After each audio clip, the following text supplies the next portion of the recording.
Salam, hər vaxtınız xeyir. Bu gün mən sizə Mirzə Ələkbər Sabirin yaradıcılığı haqqında məlumat verəcəm. Bildiyimiz kimi Mirzə Ələkbər Sabir yeni dövr Azərbaycan ədəbiyyatının tənqidi realizm və romantizm dövrü, yəni 19-cu əsrin sonları 1920-ci ilə qədər olan bir dövrdə yaşayıb yaratmış sənətkarlarımızdan biridir. Satiriyanın deməli düzdür, satiranı Mirzə Ələkbər Sabir yaratmayıb, amma satiradan ən öndə gedən simalarından biri kimi tanınıbdır. Yaradıcılığına lirik şeirlə başlayıbdır. Əsərlərini lirik epik növdə yazıb, dramatik növdə əsəri yoxdur. Yalnız əruz vəznində yazıb, tənqidi realizm və satiranın ən öndə gedən simalarıdır və Molla Nəsrəddin jurnalında deməli yazıb yaradıb əsərlərini çap etdiribdir. Satirik şeirə yeni üslub, formalar gətiribdir. Bədii yaradıcılığa yanaşı publisistik yaradıcılıqla da, yəni Molla Nəsrəddin jurnalı ilə də əməkdaşlıq edibdir. İndi isə keçirik Mirzə Ələkbər Sabirin yaradıcılığına. Yaradıcılığına 19-cu yüzlüyün sonlarında ardıcıl məşğul olmuşdu. Deməli, yaradıcılığında qəzəl, mərsiyə, qitə, rübailər istedadı barədə təsəvvür yaratsa da o sələflərindən ciddi şəkildə fərqlənmirdi. Qəzəllərini daha çox Mirzə Ələkbər Sabir məhəbbət mövzusunda yazmışdı. Ənənəvi yanaşmadan kənara çıxmırdı. Yəni, bundan əvvəl şairlər məhəbbəti hansı mövzuda vəsf eləmişdisə, eynilə o mövzuda yazmışdı. Onun lirik qəhrəmanı sələfləri kimi saf məhəbbətlə sevən səmimi bir aşiqdir. Xahişin tərk edilu can idi, mən həm etdim. Söylə ey yar, görüm şimdi nə fərmanın var. Sədaqətli aşiq eşq üzündən düşdüyü dərdə dərmanının tapılmamasını arzulayır. Bax, burada deyir, mübtəla-i dərdə eşq əməl götür məndən təbib. Eylə bir tədbir kim olub, bu dərdə dərman olmasın. Bax, biz bunu deməli, məhəbbət mövzusunda yazılmış bəziləri Məhəmməd Füzulinin əsərində də Məcnunda görə bilərik ki, Məcnun eşqinin daha da artmasını istəyirdi, dərmanın olmamasını istəyirdi. Yəni, görürsünüz, ənənəvi mövzudan kənara çıxmırdı. Lakin həmin dövrdə artıq gənc şair zəmanəsinin eyiblərini kəskin tənqid münasibətdə yazmışdı. Deməli, o eyibləri, ziddiyyətləri dərindən duyurdu. Bununla barışmaya mübarizə yolunu üstün tutan vətəndaş olmuşdu. Və ictimai mövzuda onun əsəri var idi ki, ictimai mövzuda Səttərxana şeirini yazıbdı. Burada azadlıq idealı, əli silahlı milli azadlıq uğrunda ölüm-dirim savaşına girən qəhrəmanların idealları ilə yaxından səsləşirdi. Səttərxan isə şeir idi. Daha sonra Sabirin əsl istedadının üzə çıxması satirik şeirimizin ən qüdrətli yaradıcısı kimi tanınmasına imkan yaratdı.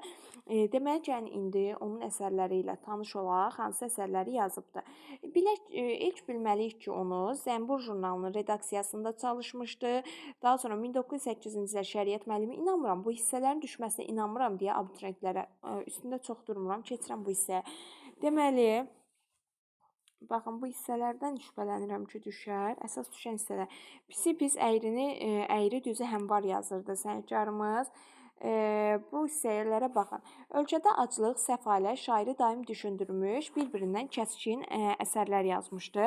Onlar hansı əsərlər idi? Bizə nə? Dilənçi ağlaşma əsəri idi. Bizə nə? Dilənçi ağlaşma əsərində aclıq, səfalət mövzusuna toxunmuşdu. Daha sonra əkinçi səbr elə mövzusunda kəndlinin dözülməz yaşayışı. Bax, elə kodla yadda saxlayın ki, kəndlinin dözülməz yaşayışı əkinçi cümlə deyirdi. Ay əkinçi səbr elə, aclıq, səfalət, dilənçi ağlama, bizə nə? Yəni, dilənçi aclıqdan ağlayır axı, ona pul istəyir, bizə deyir, bizə nə? Dilənçi ağlama. Daha sonra Fəhlənin ağır həyatı mövzusuna yazdığı əsərləri vardı ki, Bakı fəhlələrinə fəhlə, sən də özünü bir insan mı sanırsan? Təranəyi əslanə. Bakı fəhlələrində də içində fəhlə sözü keçir. Təranəyi əslanəndə yadda saxlayın, burada bir əlavədir. Fəhlə sözü keçməsə də fəhlə mövzusundaydı. Daha sonra hə, de görüm, istiqbalımız lağlağıdır. Bu isə hə, de görüm, istiqbal. İstiqbaldan tutmalısınız ki, hökumətin xalqa zidd siyasəti, vəd etdiyi azadlığın riyakarlıqdan başqa bir şey olmadığı. Yəni, hökumət xalqa zidd siyasət, ikiyüzlülüyündən danışırdı. Hə, de görüm, hə, bax, hökumət, hə, de görüm, bir də istiqbalımız, istiqbalda hökumətlə əlaqəlidir, lağlağıdır. Yəni, deyir, lağlağıdır da, bu azadlıq gəlməyəcək. Daha sonra dindirir əsir bizi, oxutmuram əl çəkin, millət şərqisi uşaqdır, bəxtəvər. Bunu da belə yadda saxlayın. M, O, D, U, B.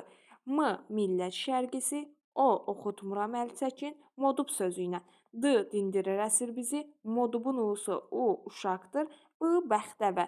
Deməli, burada da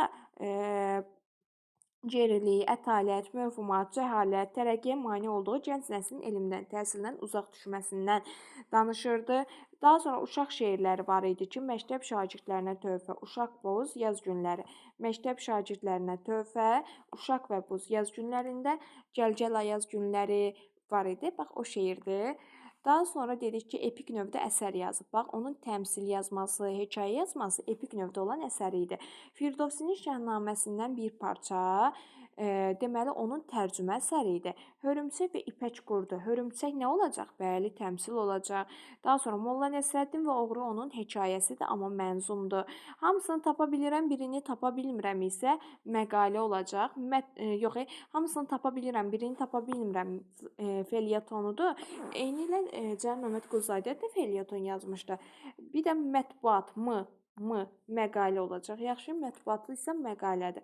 Fərdi satirik tipik xarakter dünyagörüşünə uyğun bir dildə danışdırmışdı. Dialoq, sual-cavab, dəyişmə, şairin satiralarında müraciət olunurdu. Ümumiyyətlə Sabir haqqında bu qədər. Əsas bu verdiyim yerləri bilsəz kifayət eləyəcəkdir. Dedik ki, Səttərxana şeirini yazıbdı. Daha sonra o Zənbur qəzetində çalışıb, şəriət müəllimi kimi çalışıb. Aclıq səfalət bizə nə? Ağlaşma, dilənçi. Daha sonra kəndinin dözülməz həyatı, əkinçi, Bakı fəhlələri, fəhlə, tərəni, əslanə. Hökumətin xalqa zidd olması, hədə görüm, istiqbalımız lağlağıdır. Daha sonra gerilik, ətalət, mövhumatın, cəhalətin olması modubdaydı. Millət şərqisi, oxutmuram əl çəkin. Dindirir, əsir bizi, uşaqdır, bəxtəvər. Yəni, burada cəhalət, gerilik uşağı oxutmursa, demək, burada artıq cəhalət var. Uşaq şeirləri, uşaq və buz yaz günləri olacaq. Daha sonra burada onun epik növdə əsərləri, təmsil və mənzum hekayəsi vardı. Təmsili Hörümçək İpək Qurdu, mənzum hekayəsi Molla Nəsrəddin və Oğru, tərcümə əsəri Firdovsinin Şahnaməsindən idi. Məqaləsi mətbuatdır, felyetonu da hamısını tapa bilirəm, birini tapa bilmirəm olacaqdır. Ümumiyyətlə bu qədər. Sağ olun, salamat qalın.